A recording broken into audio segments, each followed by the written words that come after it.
entre les différents acteurs. Donc sans plus attendre, je passe la parole au président de l'UCCIA, M. Chamsoudine Ahmed, pour qui il accueille la bienvenue dans cette belle maison de la Chambre de commerce. Merci. D'abord, vous excusez pour le retard. On attendait des hautes personnalités, des veillées importantes personnes. On doit commencer. Ils sont arrivés. Chers partenaires, chers invités, au nom de l'Union des chambres de commerce, d'industrie et d'artisanat, je suis heureux de vous accueillir à cette table ronde nationale sur les enjeux et opportunités du plastique. Et nous avons le plaisir de co-organiser avec les équipes du projet Exploit, Expédition Plastique Océan Indien, avec le soutien de la COI, de l'AFD et du Fonds français pour l'environnement mondial. Cette table ronde est également co-organisée avec le ministère de l'Environnement et notamment l'Agence nationale de gestion des déchets, avec lesquels la Chambre collabore régulièrement. La Chambre de commerce se félicite de l'implication et de la mobilisation croissante du secteur privé autour de cette cause. Car au-delà de l'urgence environnementale, la problématique du plastique est aussi une source d'opportunités économiques. Valorisation locale, création d'emplois, innovation et entrepreneuriat. L'adhésion des acteurs économiques est une condition essentielle de pérennité pour les solutions qui seront mises en place. Par ailleurs, l'UCCIA assure actuellement la présidence de Cap Business Océan Indien, qui est une organisation qui regroupe les chambres de commerce et des organisations professionnelles de la région. À ce titre, nous nous engageons à porter les fruits de vos échanges au niveau régional, car transition vers une économie circulaire figure parmi les priorités de Cap Business. L'équipe de l'UCCIA est à votre entière disposition pour que les échanges de ces journées soient utiles, concrets, porteurs d'engagement et d'action durable. Je vous remercie. Merci beaucoup, Monsieur le Président. Je fais un peu de technique avant de passer dans les échanges. Comme vous l'avez sans doute vu dans le programme, la table ronde prévoit une visite du bateau Plastique Odyssée à la fin de la table ronde. Donc on va faire circulariser pour les personnes qui veulent s'inscrire pour la visite de ces bateaux. Il y a 3 horaires qui sont proposés et la possibilité de s'inscrire sur une de ces listes pour qu'ensuite on voit comment faire pour vraiment opérer cette visite. La Morgane, qui est de Plastique Odyssée, sera le point focal d'ici. Je propose aussi également qu'on fasse un rapide tour de table pour que tous les participants, en tout cas les participants impliqués dans la filière plastique, chacun se reconnaisse avant de passer la parole à la direction de l'ANAGED pour la présentation introductive. Peut-être on commence par vous. Bonjour, Jean-Marie Guy, je suis coordinateur du projet EXPO, basé au secrétaire général de la COI à Maurice. Je vous remercie beaucoup pour l'accueil et je remercie vraiment la Chambre de commerce de l'UCCIA pour son accueil et sa préparation extrêmement efficace. Les échanges qu'on a déjà depuis plusieurs semaines, plusieurs mois déjà pour préparer cette escale. Merci beaucoup, merci aussi à Plastique Odyssée, qui est notre partenaire, qui s'est beaucoup impliqué aussi sur cette escale et pour un travail formidable. Ils vont vous montrer ça ce matin, vous expliquer tout ça, cette belle histoire, et puis après vous accueillir aussi à bord pour ceux qui souhaiteront s'inscrire. Merci à la LGD qui est notre partenaire sur cette escale et puis partenaire institutionnel qui nous accueille aussi aux Comores et puis au ministère de l'Environnement. Voilà, qui nous appuie aussi grandement. J'en dis pas plus, mon patron Fanny Soghili arrive dans quelques instants, donc il pourra aussi présenter la COI au nouveau. Salam alaikum. Je m'appelle M. Ahmed et je suis le responsable de l'origine Salam. Je m'appelle Ousmane, je suis responsable programme à l'association sur la thématique digitale.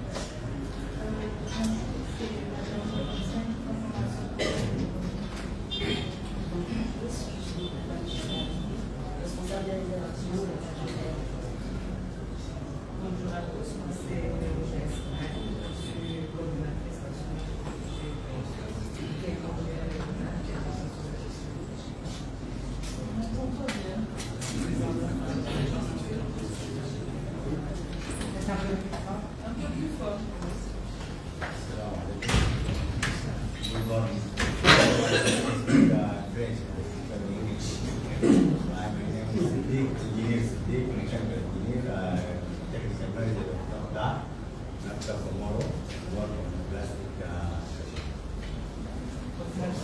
Tanzania or from Mauritius?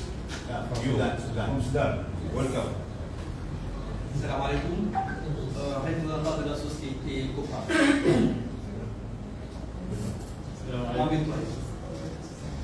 Salam alaikum, Ali Nassim, cofondateur et gérant de la société de recyclage et triage et collecte et recyclage de déchets plastiques recyclés.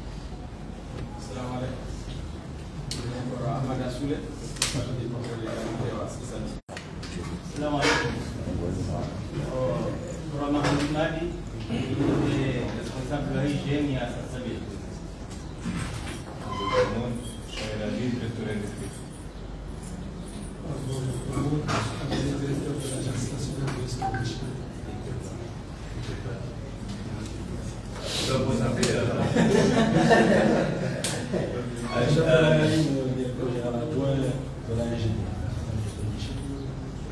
Salam alaikum, je suis Maulana Abdillah, directeur des ressources humaines à la douane comorienne. Bonjour à tous, Morgane Jarou, directrice des escalages de notre district. Merci. Je vais demander à l'assistance d'essayer de parler un peu plus fort pour que vraiment les échanges, tout le monde puisse en profiter. Je vais peut-être donner la parole à Boubacar qui vient juste de nous rejoindre pour qu'il se présente également. Salam alaikum, c'est Sir Boubacar, gérant de la société de recyclage de plastique. Donc maintenant, on passe la parole à la direction de la NAGER pour Bonjour, je suis le délégué de la préfecture de Moussamini. Je suis parfaitement lié. Salam alaikum, Shabana Mohamed, délégué du Péninsule Sud. Bonjour, je m'appelle Pierre Conon, je suis volontaire pour les spécialistes des cinémas. Moi, c'est avec Mohamed, référent du projet économie circulaire de l'association des collectivités territoriales de l'Océan. Fatima Sarr, déléguée de l'Institut du Centre. Bonjour tout le monde, c'est Clara Montoura, coordinatrice régionale du projet Ayat.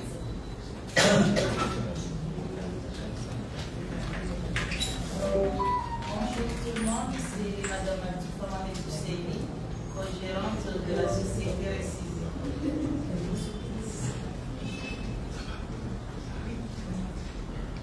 Bonjour tout le monde, je m'appelle Nalo Moussoukoué, développeur de l'application La voix.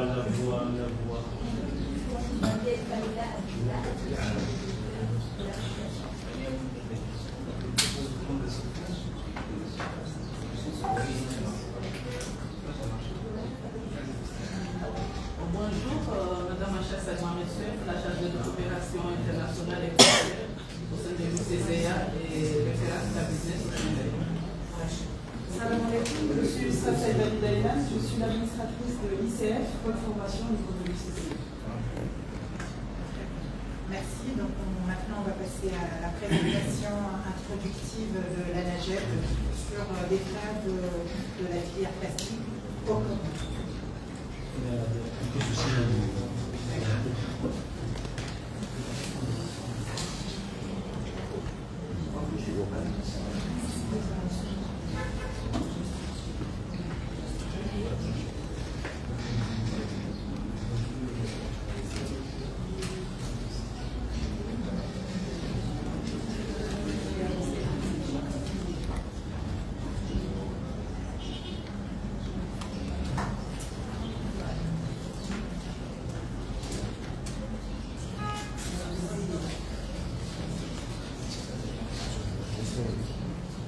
Ça va, Maurice? On est beaucoup en voyage. On accompagne le bateau. On n'est pas dans le bateau, malheureusement il n'y a pas de place. Mais on a fait une escale, on a fait une belle tournée pour vous présenter. D'accord. Et puis voilà, la Saouli aussi, on s'est dit plein de choses. Mais ça va, il y a un peu de dynamique.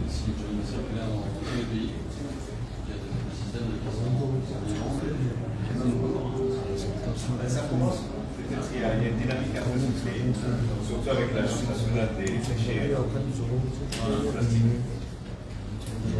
C'est bon, vous pouvez y aller?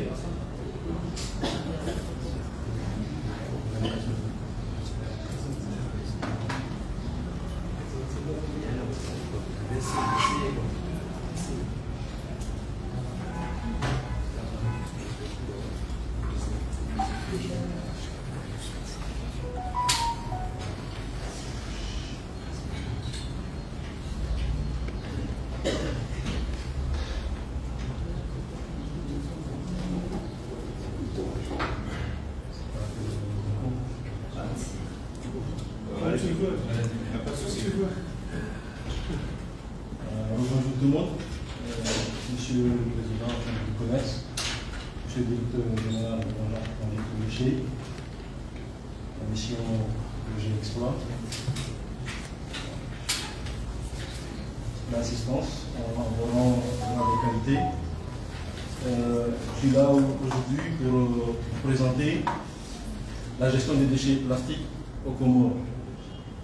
Donc, on entend tous que l'agence est créée pour gérer d'une façon générale les déchets au Comores, mais aujourd'hui on va parler plus particulièrement des plastiques. Donc c'est les côtés géographiques, on sait tous. Donc pour le contexte général, on sait tous, on le voit chaque jour, que la gestion des déchets au Comores est un défi environnemental et sanitaire très majeur. Les pratiques actuelles sont inappropriées, village et dépôts sauvages. Les conséquences sont tellement graves au niveau de la population, de la santé et de la qualité de vie en général. Les infrastructures sont tellement insuffisantes et les zones rurales ne sont pas ouvertes sur la gestion des déchets. C'est dans ce contexte que, en 2020, Son Excellence, Monsieur le Président de l'Union de commun, a créé par décret présidentiel l'Agence nationale de gestion des déchets, dont l'objectif est d'assurer la promotion des activités liées à la gestion et la valorisation de tout type de déchets pour préserver la diversité et l'intégrité de l'environnement de l'Union de Comores et garantir à tous les citoyens un cadre de vie écologiquement sain. On a plusieurs missions, entre autres, c'est d'apporter notre accompagnement technique et financier au niveau des communes, coordonner les systèmes de gestion de déchets, valider les actions d'investissement dans la gestion des déchets, développer des partenariats et d'organisation de fonds, contribuer à la planification nationale, élaboration et la validation des politiques de gestion de déchets, orienter la mise en œuvre des politiques publiques en matière de gestion de déchets, bien sûr, participer à l'élaboration des cadres législatifs réglementaires et à faire la promotion des connaissances et compétences à travers des formations. Donc, c'est à partir de là que l'agence a profité des opportunités qui étaient déjà là et des actions que nous avons élaborées et menées. Donc, les politiques qui étaient déjà là, c'est qu'il y avait la politique nationale de l'environnement, il y avait aussi le code de la santé publique, le plan Comores émergent. Et à cette année, l'agence, en partenariat avec le projet Island, financé par GFP, nous avons élaboré la stratégie nationale de prévention et de gestion des déchets au niveau des Comores. Comme cadre d'institutions qui sont déjà là, l'agence est sous tutelle du ministère de l'Environnement et des Finances. Nous travaillons avec plusieurs partenaires institutions nationales. Ce sont l'exemple des communes, le ministère de l'Aménagement, des Finances, de la Culture, et aussi la police pour la prévention. Nous avons aussi, il y a des lois qui étaient déjà là, nous avons optimisé ces lois-là, nous avons aussi élaboré la loi cadre sur la prévention et la gestion des déchets, qui est déjà là. Et nous avons aussi une loi qui est là, qui est déjà promulguée en 2017, qui est la loi interdisant la production, l'importation, la distribution des emballages et sachets plastiques non biodégradables, que l'agence a mené des activités de sensibilisation ces derniers jours. Il y a aussi la loi de sensibilisation qui donne aux communes la collecte et des déchets confiés aux communes. Et il y a aussi la loi portant révision de la cadre relative à l'environnement. Nous travaillons avec les sociétés civiles. Nous avons jusqu'à maintenant identifié 6 entreprises qui travaillent dans le recyclage, 3 entreprises dans la collecte et élimination, 4 ONG qui sont là, et plusieurs associations. Tout cela ne peut être concrétisé sans les partenaires internationaux, bien sûr, qui sont le PNUD, l'IDF, le POVAD, entre autres, qui sont là.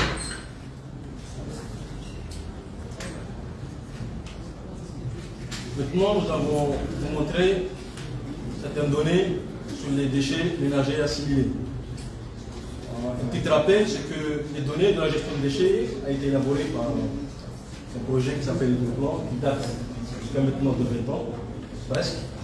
Et l'agence, à partir de nos partenaires, c'est la COI, déjà venu, donc à travers le projet TUNEX, nous avons pu réaliser une étude de caractérisation sur la gestion des déchets. Donc vous voyez que ce qui domine plus sur les déchets, ce sont les déchets alimentaires, qu'on appelle aussi organiques. Et comme on parle aujourd'hui de plastique, on voit que le plastique a 10%, on prend 10% sur la gestion des déchets. Donc ce n'est pas minime par rapport à un pays qui compte 100 000 habitants, donc c'est beaucoup. Donc la consommation et importation de plastique, la majeure partie des plastiques qu'on consomme au pays sont importés. On estime à 2,1 millions par an de plastique. Donc ils proviennent surtout de la Chine, de l'Arabie Saoudite et de la Tanzanie. Donc en majorité sur ces plastiques-là, on trouve les sacs, bien sûr, les bouteilles et les emballages plastiques.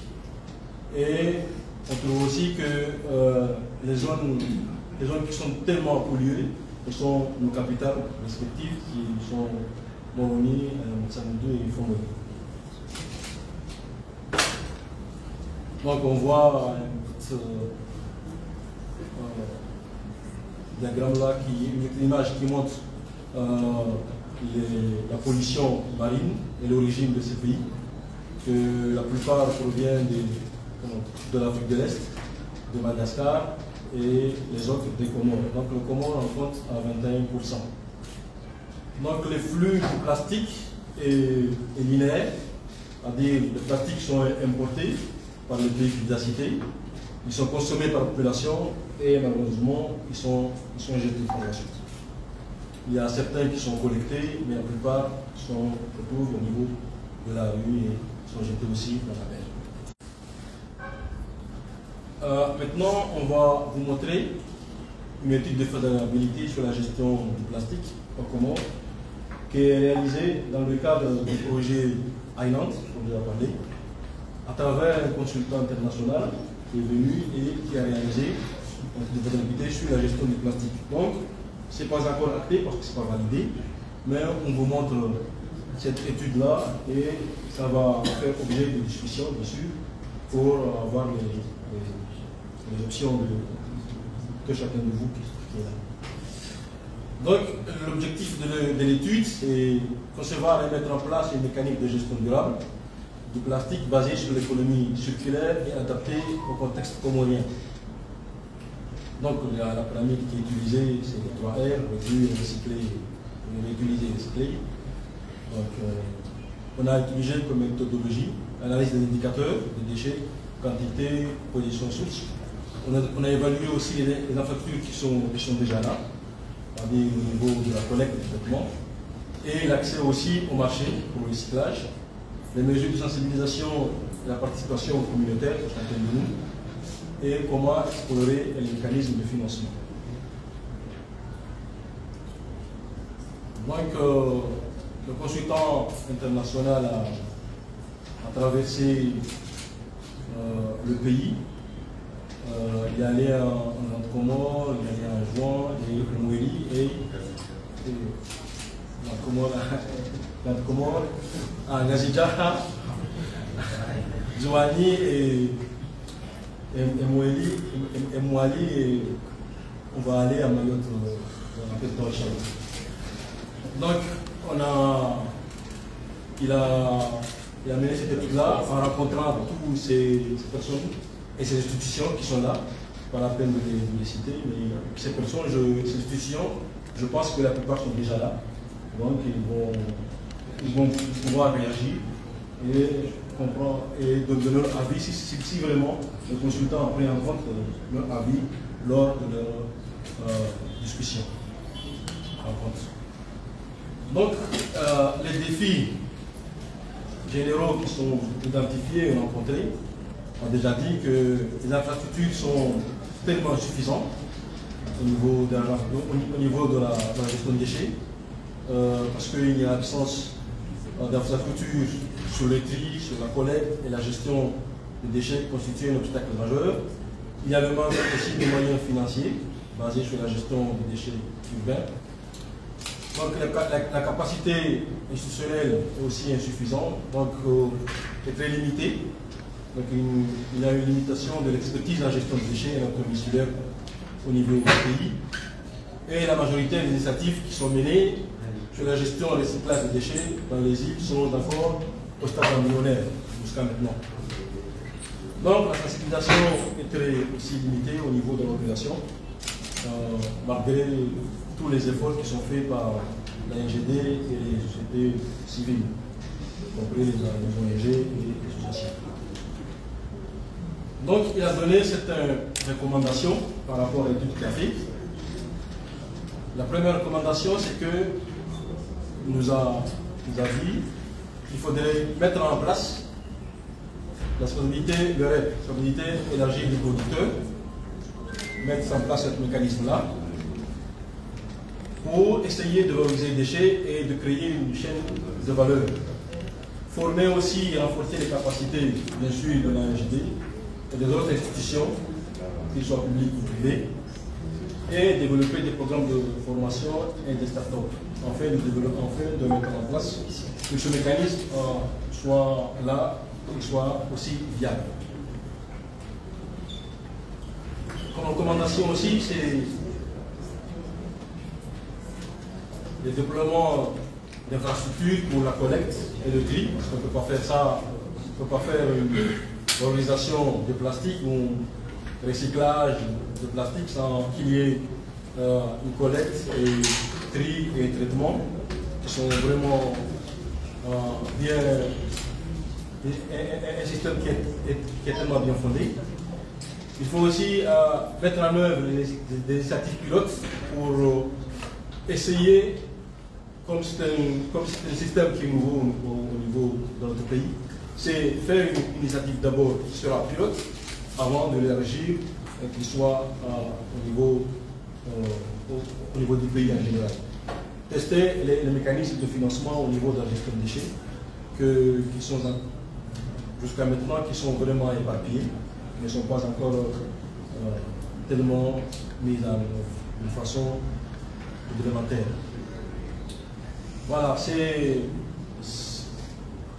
la structure dont le consultant, avec l'apport de la NGD dessus, a proposé au niveau du mécanisme de REP. C'est-à-dire, au niveau de REP, il faut mettre en place un comité REP.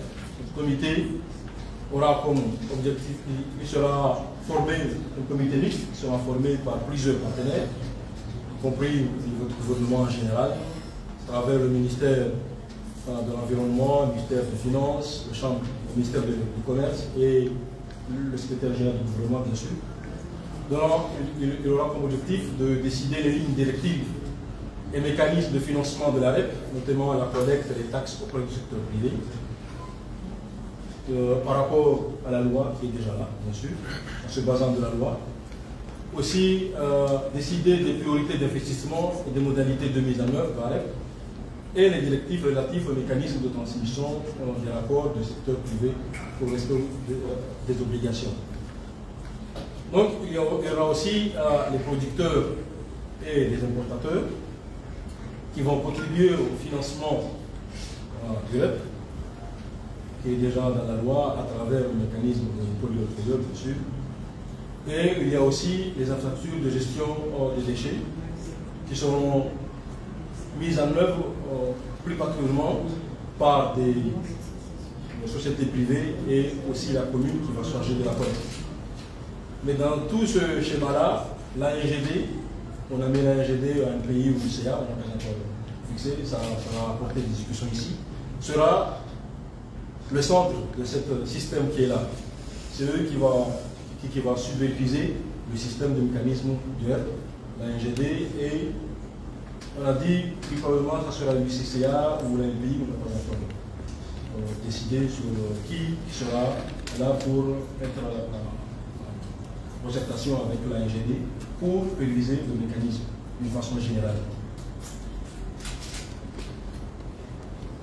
Donc, on a déjà dit, il faut déjà appuyer les institutions, bien sûr, former et renforcer les capacités de l'ANGD, des autres institutions publiques, aussi des ONG et des sociétés qui vont participer dans ce système de REP. Donc, appui entrepreneuriat local sera une recommandation qui sera portée bien sûr par le CCA, qui a déjà l'expertise de faire ça en tant qu'éducateur, et de renforcer les capacités techniques à travers des formations, des programmes d'accompagnement, aussi financer aussi, mais aussi le programme pour s'adresser aux initiatives entrepreneurs locales et entreprises artisanales. Donc maintenant, on a proposé certaines infrastructures qui peuvent être utilisées dans le système de REP, avoir des poubelles et des conteneurs pour stocker le plastique et certaines poubelles et certains équipements comme des bennes et autres. Des bennes à ordures, bien sûr. Donc l'option de sensibilisation, c'est qu'il faut réduire la production des déchets dans les établissements scolaires, c'est-à-dire commencer par la base, sensibiliser les élèves, parce que c'est l'avenir de demain, c'est eux qui vont gérer. Donc ils doivent maintenant prendre cette initiative dans les bras, mais il faut vraiment les éduquer, il faut vraiment les sensibiliser, les informer sur la gestion des déchets au niveau global, mais aussi sensibiliser la population de façon générale ici sur la gestion des déchets, parce que malgré, comme je dis, la sensibilisation qui est faite par les différentes institutions et différentes sociétés qui le font, société civile, mais la sensibilisation au niveau de la gestion des déchets en milieu commun est tellement limitée. Donc, c'est les centres de valorisation. On a proposé certains équipements qui peuvent être utilisés au niveau du patronat, comme le compacteur, les presses à balles, les broyeurs, qui peuvent être utilisés au niveau du système de gestion des plastiques, dans le mécanisme de REP, bien sûr. Donc, c'est la même chose, ce sont des exemples de recyclage qui sont déjà là.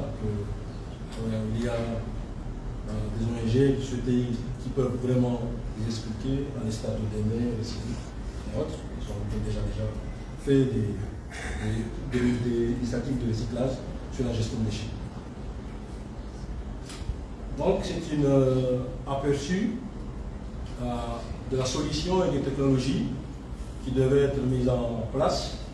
Donc, ce sont des technologies et des solutions qui sont mises en place au niveau des petits étangs insulaires. Donc, on faisait une petite simulation pour voir quelles sont les solutions et les infrastructures que les Comores peuvent en utiliser. Donc, le vert indique une évaluation positive selon les critères spécifiques. Le jaune indique une évaluation moyenne et le rouge indique une évaluation négative. Donc, c'est une option logistique qu'on a mis en place parce qu'au niveau du REP, on a mis deux volets au niveau du plastique. Soit le plastique sera recyclé au niveau du pays, mais il peut aussi être exporté au niveau des pays environnants. Donc, par rapport au système insulaire, donc on a dit qu'à Mouali et à Zouani, ils peuvent avoir des équipements tels que les poubelles, conteneurs, toilettes, centres de tri, décharges semi, des petites décharges. Mais ces plastiques-là doivent être broyés et compactés pour être renvoyés au niveau de Ngazidja. Pour qu'au niveau de Ngazidja, ces plastiques-là soient recyclés, soit exportés au niveau des pays qui sont en voisinage. Tanzanie, dont notre ami va avoir l'occasion de faire ça, parce qu'il a déjà fait ça. Donc, après avoir expliqué tout ce système RED, qui est un système, comme je l'ai dit, qui est nouveau au niveau des Comores, mais qui est déjà utilisé dans certains pays de la région, tels que la Seychelles, qui vont présenter le système-là. Donc, on a dit qu'il serait mieux de mettre en place un projet pilote pour voir vraiment si le système peut marcher, ou c'est un système qui est au niveau du papier, mais ce n'est pas vraiment contextuel au niveau des Comores. Donc, en réalisant ce projet pilote, on peut voir est-ce que vraiment il faut maintenant élargir le système et la valider au niveau national, ou il faut voir d'autres systèmes qui sera contextuel au niveau du pays. On dit c'est la même chose qu'on a déjà expliqué au niveau du REP. J'ai installé une unité de valorisation des déchets plastiques et, comme j'ai dit, soit valoriser les déchets plastiques qui sont collectés ou soit l'exporter dans des pays en voisinage. Donc les étapes suivantes par rapport au système, on doit élaborer un plan d'action pour le projet pilote, bien sûr, élaborer et valider le mécanisme REP après avoir mis en place le projet pilote. Donc, et élaborer et utiliser les textes d'application sur le REP, parce qu'au niveau de la loi sur la prévention et la gestion des déchets, il y a des textes qui sont là et qui sont là pour appuyer l'application du système, du mécanisme du REP. Et mettre en place tous les instruments financiers sur la gestion des déchets et faire une suivi et évaluation, bien sûr, sur les systèmes en général.